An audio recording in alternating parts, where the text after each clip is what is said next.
16h-18h, Elliott Deval sur Europe 1. De retour sur Europe 1 pour la suite du 16h-18h. La question du jour, crise politique, est-ce qu'Emmanuel Macron est responsable ? Est-ce que la lettre qu'il a publiée aux Français hier... J'imagine quelqu'un qui essaye de répondre non à cette question. C'est extraordinaire. Ça fait 2 semaines qu'on est ensemble et chaque jour c'est la même chose. Restez tranquille. Gauthier Lebret, je ne peux pas finir une phrase. Non, parce qu'elles sont trop longues. Après, on non, mais s'endort. attendez, mais qu'est-ce que vous voulez ? Faites une sieste, donnez-lui un coussin. Le pauvre, il est encore un peu jeune, il a besoin de faire la sieste l'après-midi. Je rappelle la phrase. Et la question, est-ce qu'Emmanuel Macron est responsable ? Qu'aimeriez-vous lui dire si vous aviez la possibilité d'échanger avec lui ? Appelez-nous au 01 80 20 39 21. Il y a déjà du monde au standard. On est avec Gabriel Cluzel, avec Paul Melun, avec Gauthier Lebret que vous entendez à chaque fois. On est avec Evan. Evan, bonjour. Comment ça va, Evan ? Bonjour Elliott, très bien, merci. Bon, alors qu'est-ce que vous aimeriez lui dire à Emmanuel Macron ? Est-ce qu'il est responsable de la situation qu'on est en train de vivre aujourd'hui ? J'aimerais lui dire, il n'y avait-il pas un meilleur timing pour faire cette dissolution ? Vraiment, c'est assez... voilà, ça gâche notre été, clairement, faut le dire.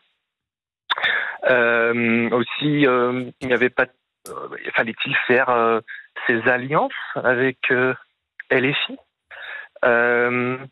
Faut-il toujours être présent, omniprésent, sans cesse, sans arrêt ?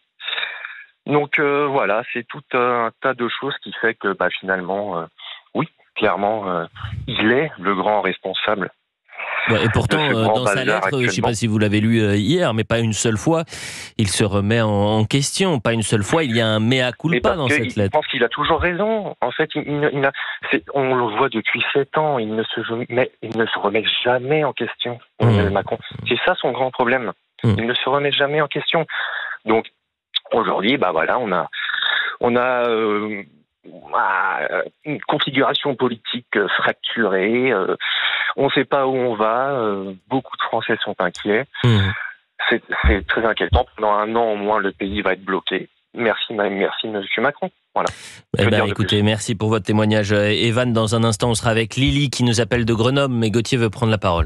Non, mais effectivement, dans sa lettre, il n'y a pas de mea culpa et quelque part, il renvoie la balle.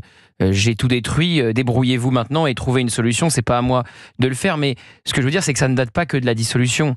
Tout cela est la conséquence de 2017. Il a voulu aspirer les cadres des Républicains, les cadres du Parti Socialiste, laissant la place à la France Insoumise à gauche et au Rassemblement National à droite. Et face à ces 2 blocs de plus en plus puissants, il restait un bloc central.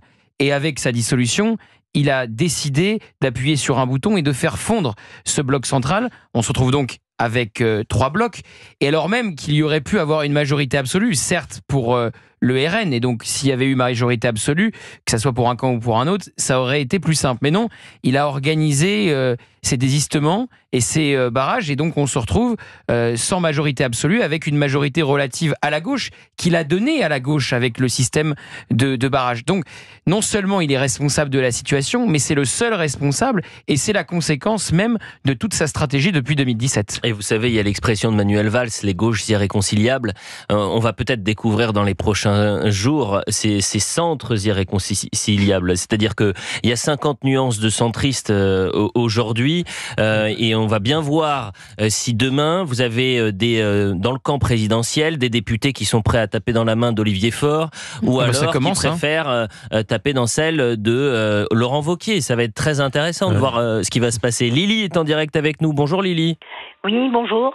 Vous avez 57 ans, vous habitez à Grenoble, vous avez un beau prénom, c'est tout joli Lily. Oui. Vous allez bien ? Très bien, merci, oui. Bon, alors à la question, est-ce qu'Emmanuel Macron est responsable ? Quelle est votre réponse ?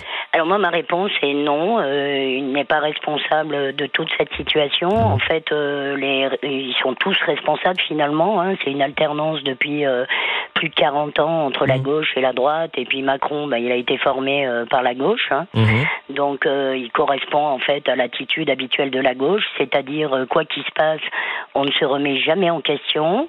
Là, ils étaient prêts encore après les présidentielles de changer le nom du parti, de reprendre les mêmes personnes et de recommencer comme avant. Donc moi je sais que j'ai arrêté de voter. Moi depuis les européennes, je suis pas allée au bureau de vote. Hein, donc ils ont fini de m'écœurer. En plus nous à Grenoble, la particularité qu'on a, c'est que la ville, c'est écolo, LFI, communiste. Moi je suis ghettoisée.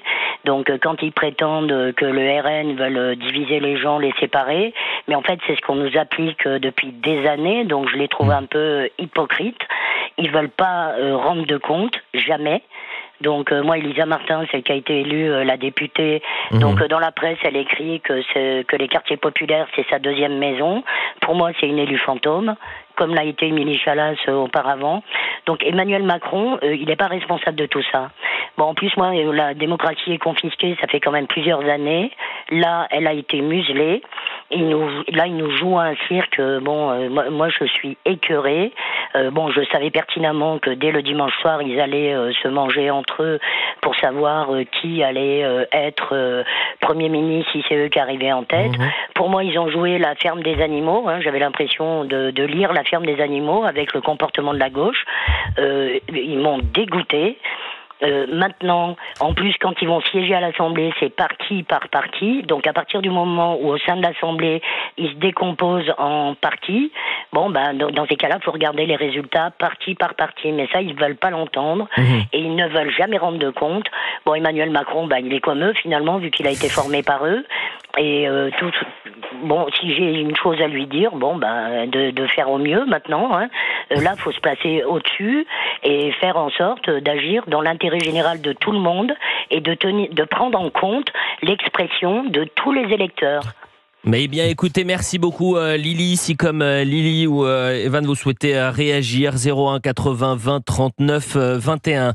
En 10 secondes Paul Melun, parce qu'il y a la pause, mais je pense qu'on a tout dit. Non, juste que Lily, je pense qu'elle n'a pas tort. C'est-à-dire Emmanuel Macron, non, effectivement, moi je pense qu'il est quand même un peu responsable, mais il est aussi le prolongement de 40 années qui ont créé la crise politique. C'est ce que je dis, c'est pour ça que je dis que je suis d'accord avec elle. Elle a entièrement raison. Et puis ce qui était très intéressant également, c'est la manière dont Lily a vu évoluer sa ville. Grenoble. Il nous faudrait une autre émission pour décrire ce qui se passe là-bas. Ce serait passionnant de faire une spéciale Grenoble, parce que c'est à l'image de ce qui se passe dans beaucoup de villes françaises. Et on salue bien sûr Éric Piolle, si je ne m'abuse, le maire de Grenoble. Le bienvenu évidemment s'il souhaite réagir et échanger, pourquoi pas, avec Lily. On revient dans un instant.